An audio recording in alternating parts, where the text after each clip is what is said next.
A month ago, I asked to recommend me 20 mangas to read. Obviously, only titles that I haven't read yet are eligible.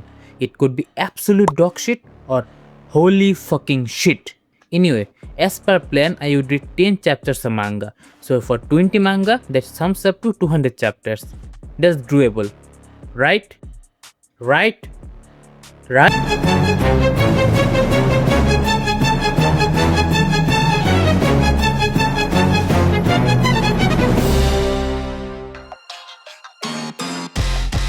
The concept is highly appealing, don't get me wrong. A world with a 1 to 5 male to female ratio would make for a very interesting and very different dating climate.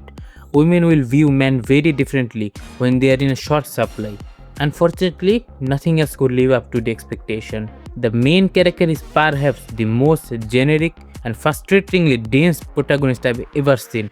He just goes about his day being nice to absolutely everyone and never ever develops feelings for any of the girl who is definitely interested in him. And yes, this is a harem manga, but this is so lazily written. They introduce a girl, she's cute, she falls for the protagonist, so far so good. She tries to get closer to him and he picks up on precisely zero signs and they don't really get closer. Now it's time to introduce girl number 2. She is also cute. Will something finally happen between them? No. Introduces girl number 3, then girl 4, and it just continues. What is annoying is that a lot of the really great girls they introduced early on are basically forgotten. They were the only other thing this manga had going for it, and now it doesn't even have it. I am disappointed to put it on B tier only. In general, our MC loves makeup and only his childhood friend knows about him because he's really embarrassed to say that a boy likes makeup, and then for practice he uses it on his childhood friend owns. The childhood friend just looks really astonishingly great as a girl that our MC falls for him in a way or another.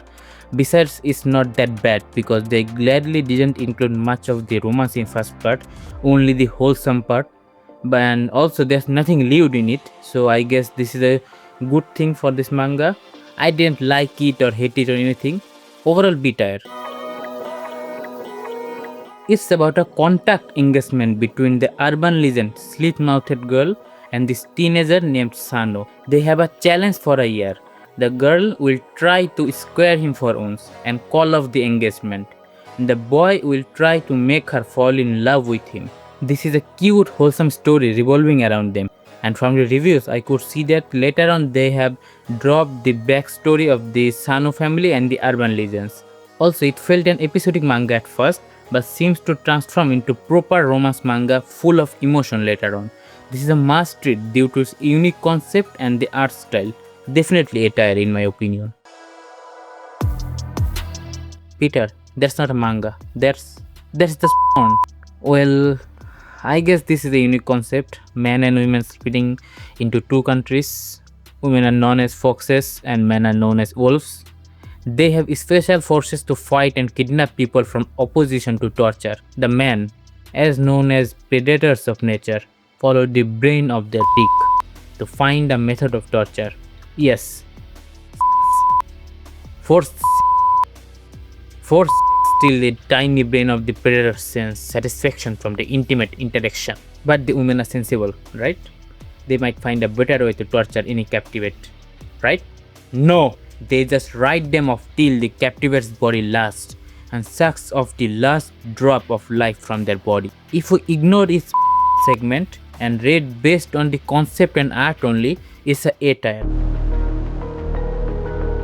This manga shows how bullying shapes one's way of thinking and losing moral values. The MC was bullied in her middle school and is being constantly tortured mentally at her home. One day she is misunderstood being seen with a boy, and then her friends turned their back on her, and that group was led by the girl who also had a love interest in the very same boy, who soon leads them to bullying her mentally at school. And what does she do to take revenge? She hires 3 men who abduct her and brutally her while she recorded all of it on her phone. It gave me similar vibes as Akono Hana and Prison Lab, but in a worse way. And if I put this on anything over satire, I like fanboys.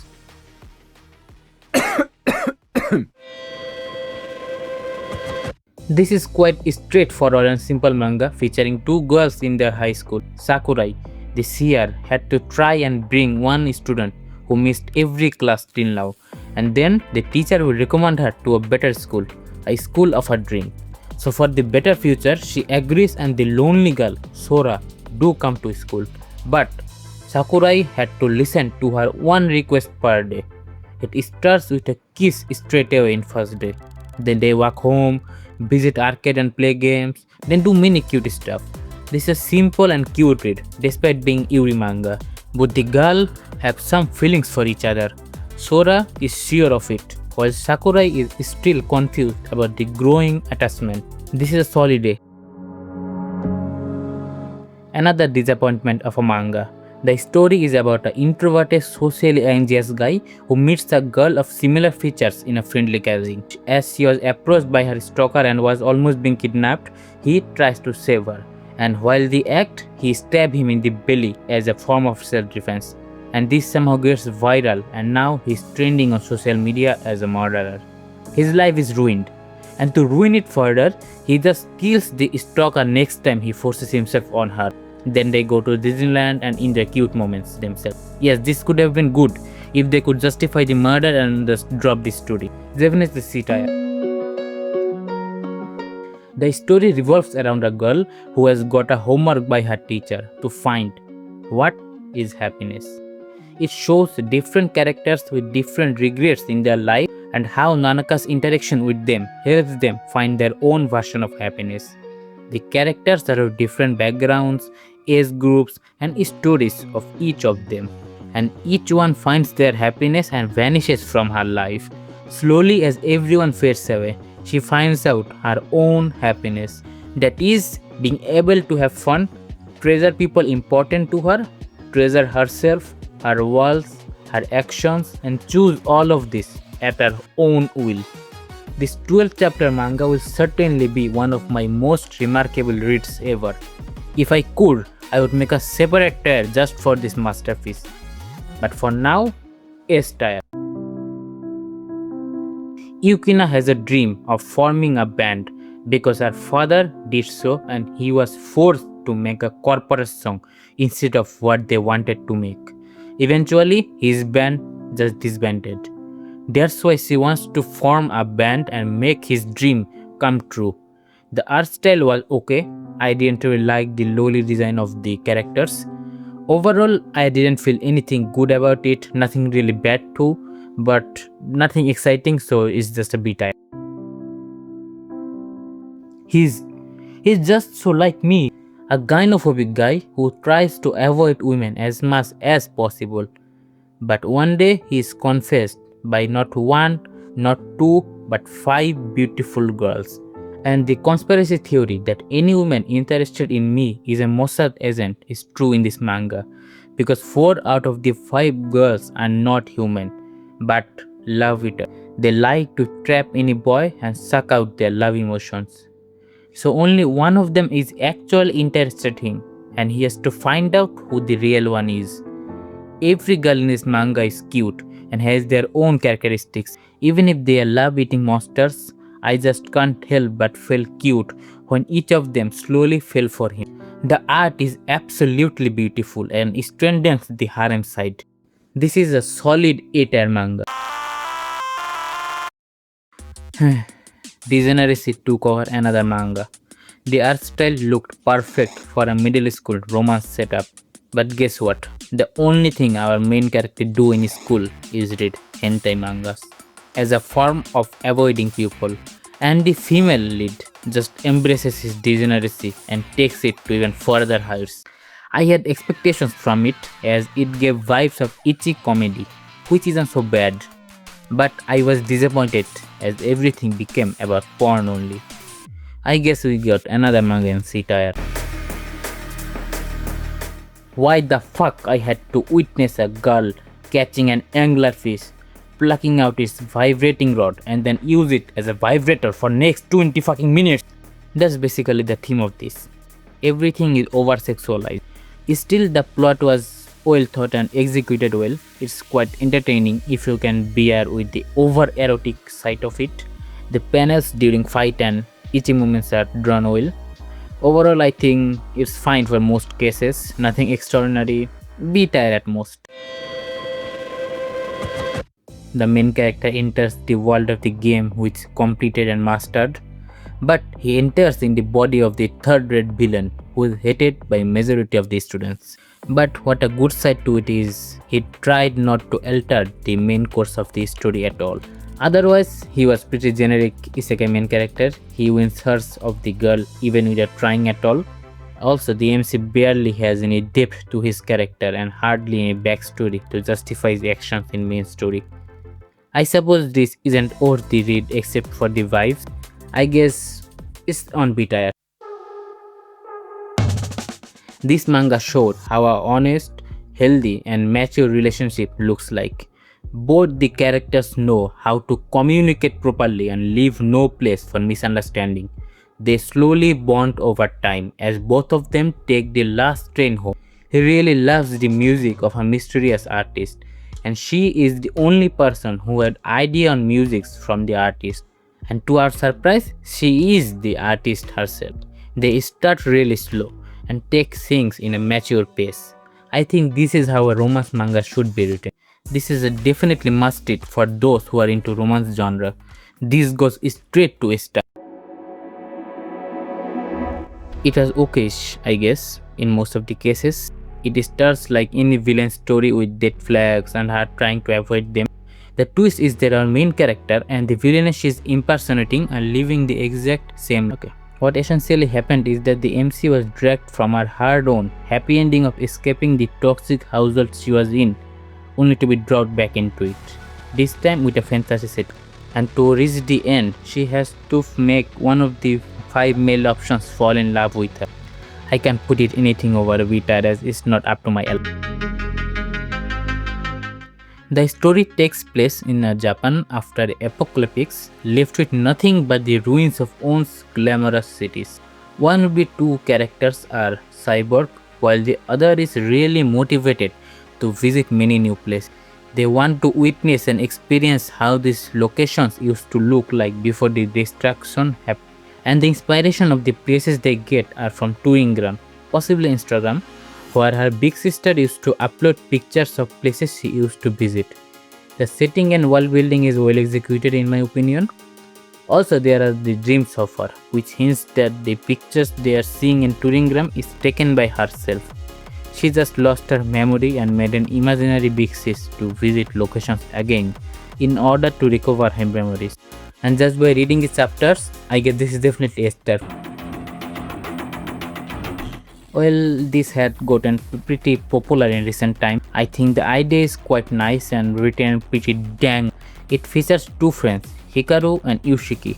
One day, Hikaru mysteriously disappears, and when he returns, something about him was off. What's the thing that has replaced his dear friend Hikaru? The horror and unsettling feeling in this manga is portrayed well. The credits must go to the amazing and unique art style. It only has 42 chapters now, and I am definitely waiting to find out how the story progresses. As of now, definitely it. Well, another BL manga. Though I was not so disappointed in this manga, mostly because in the chapters I read, I did see both of the characters respect each other, and definitely no sexual interaction was involved.